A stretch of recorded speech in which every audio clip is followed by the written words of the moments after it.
ಬಂಧುಗಳೇ ನಮಸ್ಕಾರ, ಹೇಗಿದ್ದೀರಿ? ಬಂಧುಗಳೇ, ಭವಾನಿ ರೇವಣ್ಣರ ಎರಡು ಫೋಟೋವನ್ನು ಗಮನಿಸಿ. ಮೊದಲ ಫೋಟೋದಲ್ಲಿ ಅವರ ಮುಖದಲ್ಲಿ ಗತ್ತು, ಗೈರತ್ತು, ಮದ, ಅಹಂಕಾರ ಎಲ್ಲವೂ ಕೂಡ ತುಂಬಿ ತುಳುಕ್ತಾ ಇದೆ. ಎರಡನೇ ಫೋಟೋದಲ್ಲಿ ಅದೆಲ್ಲವೂ ಕೂಡ ಮಾಯ ಆಗಿದೆ. ಈ ಕಾರಣಕ್ಕಾಗಿ ಹಿರಿಯರು ಯಾವಾಗಲೂ ಒಂದು ಮಾತನ್ನ ಹೇಳ್ತಿರ್ತಾರೆ, ಆ ಭಗವಂತ ಎಲ್ಲವನ್ನು ಕೊಟ್ಟಂತ ಸಂದರ್ಭದಲ್ಲಿ ತೀರಾ ಮೆರೆದಾಡೋಕೆ ಹೋಗಬಾರದು, ಅದೇ ಭಗವಂತ ಒಂದಲ್ಲ ಒಂದು ದಿನ ಪಾಠವನ್ನ ಕಲಿಸ್ತಾನೆ ಅಂತ. ಭವಾನಿ ರೇವಣ್ಣ ವಿಚಾರದಲ್ಲೂ ಕೂಡ ಹಾಗೆ ಆದ ಹಾಗೆ ಕಾಣಿಸ್ತಾ ಇದೆ.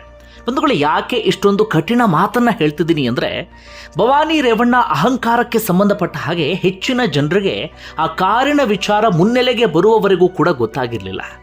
ಕಾರಿನ ವಿಚಾರ ಮುನ್ನೆಲೆಗೆ ಬರೋಕ್ಕೂ ಮುನ್ನ ಭವಾನಿ ರೇವಣ್ಣರ ಅಹಂಕಾರ, ಗತ್ತು, ಗೈರತ್ತು, ಮದ ಇದಕ್ಕೆ ಸಂಬಂಧಪಟ್ಟ ಹಾಗೆ ಹಾಸನದ ಭಾಗದ ಜನರಿಗೆ ಬಹಳ ಚೆನ್ನಾಗಿ ಗೊತ್ತಿತ್ತು.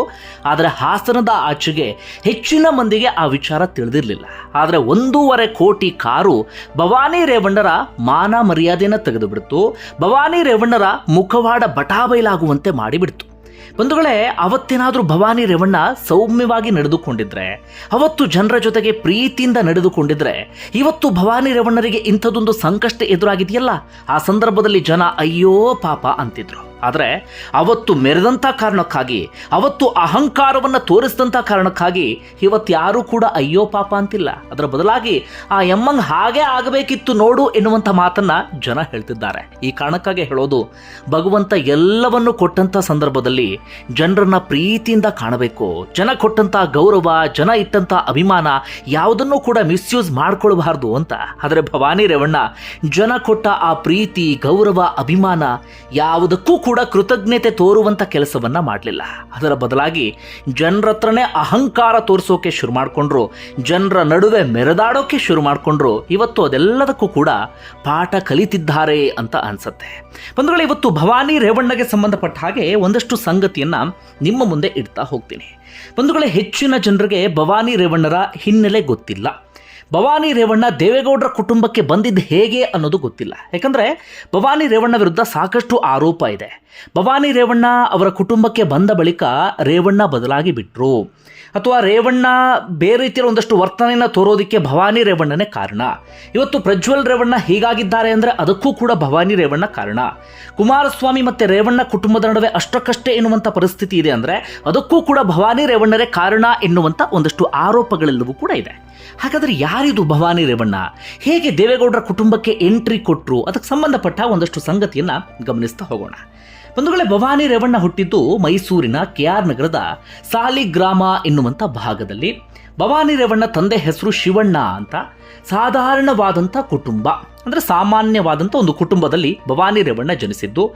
ಶಿವಣ್ಣ ತೀರಾ ಶ್ರೀಮಂತರಲ್ಲದೇ ಇದ್ದರೂ ಕೂಡ, ಅಂದರೆ ಭವಾನಿ ರೇವಣ್ಣ ತಂದೆ ಆರ್ಥಿಕವಾಗಿ ತೀರಾ ಸಂಕಷ್ಟ ಅಥವಾ ತೀರಾ ಬಡತನ ಎನ್ನುವಂಥ ಪರಿಸ್ಥಿತಿ ಇರಲಿಲ್ಲ. ಹಾಗಂದ ಮಾತ್ರಕ್ಕೆ ಭಾರೀ ಶ್ರೀಮಂತರು ಅಂತಲೂ ಕೂಡ ನಾವು ಹೇಳೋದಕ್ಕೆ ಸಾಧ್ಯ ಆಗೋದಿಲ್ಲ.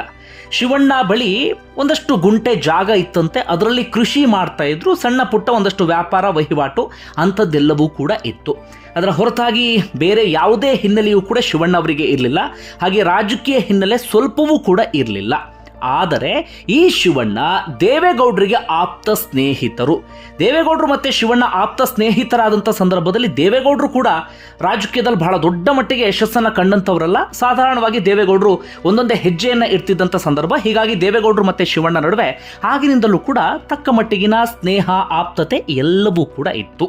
ಇದು ಒಂದು ಭಾಗ, ಅಂದರೆ ಭವಾನಿ ರೇವಣ್ಣ ಹಿನ್ನೆಲೆಗೆ ಸಂಬಂಧಪಟ್ಟ ಹಾಗೆ. ಆದರೆ ಭವಾನಿ ರೇವಣ್ಣ ಚೆನ್ನಾಗಿ ಓದ್ಕೊಂಡಿದ್ರು. ಆ ಕಾಲದಲ್ಲೇ ಪದವೀಧರ ಆಗಿದ್ರು. ಅವರ ತಂದೆ ಭವಾನಿ ರೇವಣ್ಣರನ್ನ ಚೆನ್ನಾಗಿ ಓದಿಸಿದ್ರು, ಮಗಳು ಮುಂದೆ ಏನಾದರೂ ಮಾಡಲಿ ಎನ್ನುವಂಥ ಕಾರಣಕ್ಕಾಗಿ. ಇದು ಭವಾನಿ ರೇವಣ್ಣ ಹಿನ್ನೆಲೆ.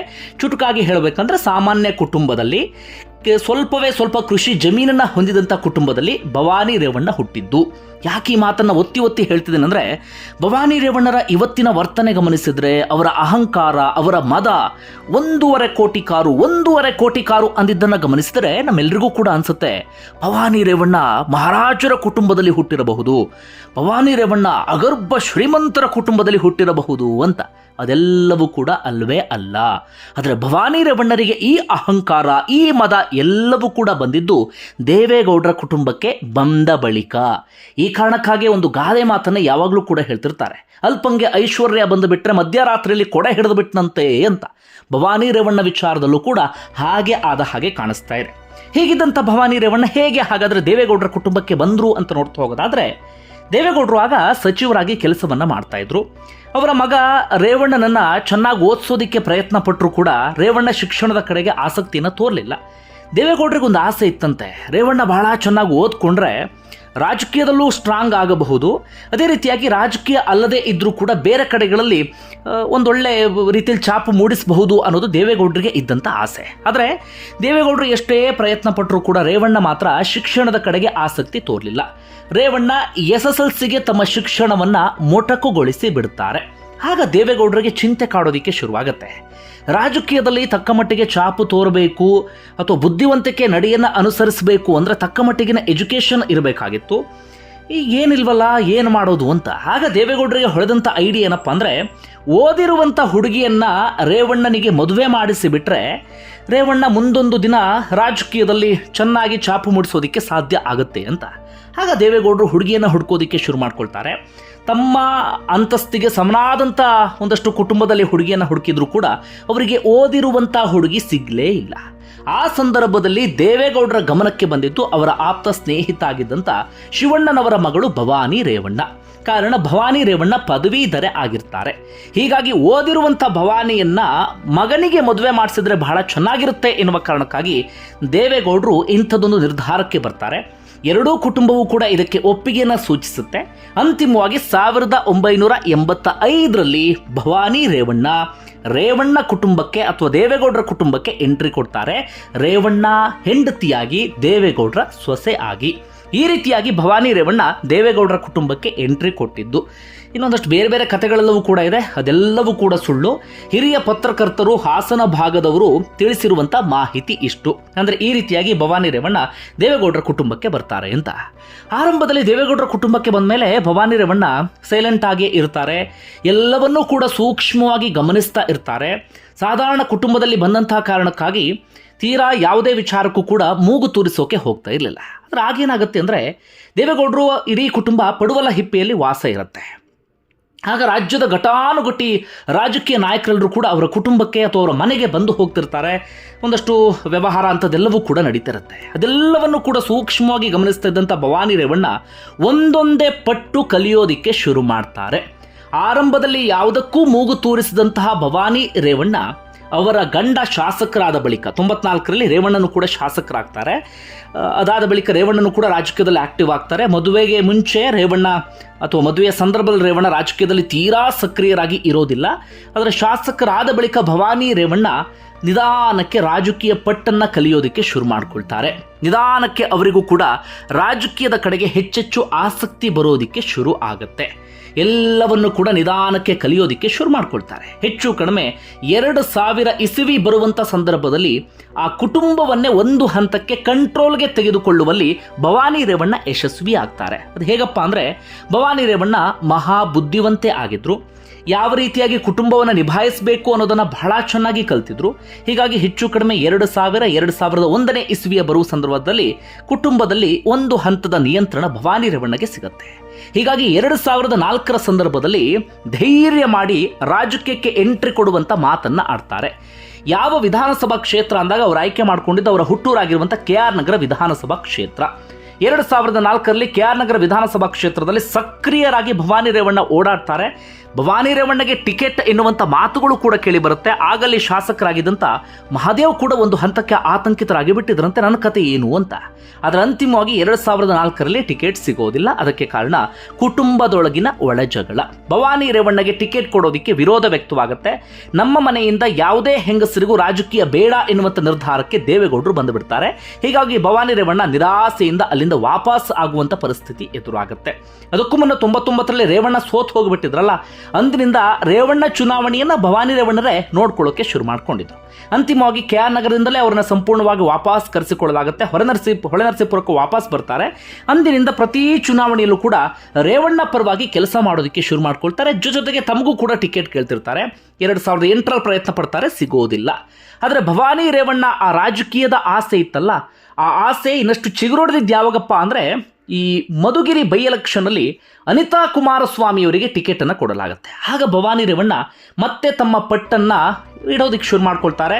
ನಮ್ಮ ಮನೇಲಿ ಹೆಂಗಸರಿಗೆ ರಾಜಕೀಯ ಬೇಡ ಅಂದಿದ್ರೆ ಆದರೆ ಅನಿತಂಗೆ ಟಿಕೆಟ್ ಕೊಟ್ಟಿದ್ರೆ ನನಗೂ ಬೇಕು ಅಂತ. ಹೀಗಾಗಿ 2013ರಲ್ಲಿ ಪ್ರಯತ್ನ ಪಡ್ತಾರೆ.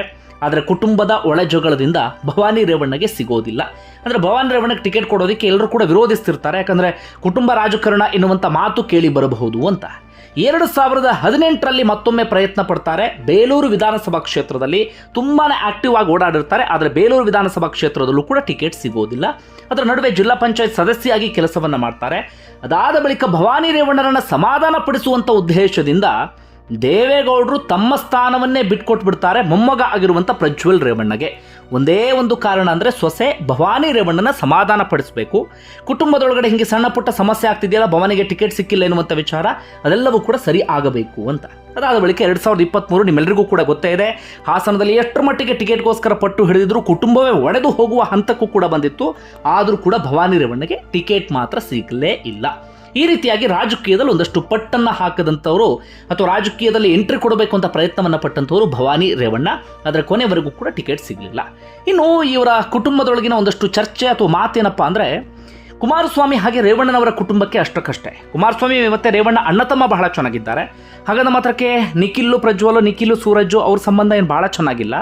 ಭವಾನಿ ಅನಿತಾ ಕುಮಾರಸ್ವಾಮಿ ಅವ್ರ ಸಂಬಂಧವೂ ಕೂಡ ಅಷ್ಟಕ್ಕಷ್ಟೇ ಎನ್ನುವ ರೀತಿಯಲ್ಲಿದೆ. ಅದಕ್ಕೆ ಕಾರಣ ಭವಾನಿ ರೇವಣ್ಣರೇ ಎನ್ನುವಂಥ ಮಾತು ಕೂಡ ಇದೆ.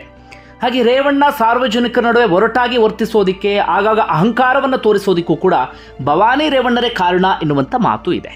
ಪ್ರಜ್ವಲ್ ರೇವಣ್ಣ ಇವತ್ತು ಹಾದಿ ತಪ್ಪೋದಕ್ಕೂ ಕೂಡ ಭವಾನಿ ರೇವಣ್ಣರೇ ಕಾರಣ ಎನ್ನುವಂಥ ಚರ್ಚೆಯೂ ಕೂಡ ಇದೆ. ಅಷ್ಟರ ಮಟ್ಟಿಗೆ ಭವಾನಿ ರೇವಣ್ಣ ಅಹಂಕಾರವನ್ನು ತೋರಿಸ್ತಾರೆ, ದರ್ಪವನ್ನು ಮೆರಿತಾರೆ ಎನ್ನುವಂಥ ಒಂದಷ್ಟು ಸಂಗತಿ ಇದೆ. ಪ್ರೀತಮ್ ಗೌಡ ಅಂತ ಒಂದು ವಿಚಾರ ಹೇಳಿದ್ರು, ರಾತ್ರಿ ಆಗಿಬಿಟ್ರೆ ಬಾಟಲ್ ಗಟ್ಟಲೆ ಎಣ್ಣೆ ಬೇಕು ಅಂತ. ಅದು ಎಷ್ಟು ಸತ್ಯವೋ ಎಷ್ಟು ಸುಳ್ಳೋ ಗೊತ್ತಿಲ್ಲ. ಒಟ್ಟಾರೆಯಾಗಿ ಇದು ಭವಾನಿ ರೇವಣ್ಣ ಜೀವನಕ್ಕೆ ಸಂಬಂಧಪಟ್ಟ ಹಾಗೆ ಒಂದಷ್ಟು ಸಂಗತಿ. ಇನ್ನು ಆಸ್ತಿ ವಿಚಾರ ಬರೋದಾದರೆ, ರೇವಣ್ಣವರ ಕುಟುಂಬದ ಆಸ್ತಿ 80 ಕೋಟಿ. ಅದರಲ್ಲಿ ಬಹುತೇಕ ಆಸ್ತಿ ಭವಾನಿ ರೇವಣ್ಣರ ಹೆಸರಲ್ಲೇ ಇದೆ. 40 ಕೋಟಿಗಿಂತಲೂ ಹೆಚ್ಚು ಆಸ್ತಿ ಭವಾನಿ ರೇವಣ್ಣರ ಹೆಸರಲ್ಲೇ ಇದೆ. ಮುಂಚೆ ಏನೂ ಇರಲಿಲ್ಲ, ಈಗ ಕೋಟಿ ಆಸ್ತಿಯ ಒಡತಿಯಾಗಿಬಿಟ್ಟಿದ್ದಾರೆ ಭವಾನಿ ರೇವಣ್ಣ.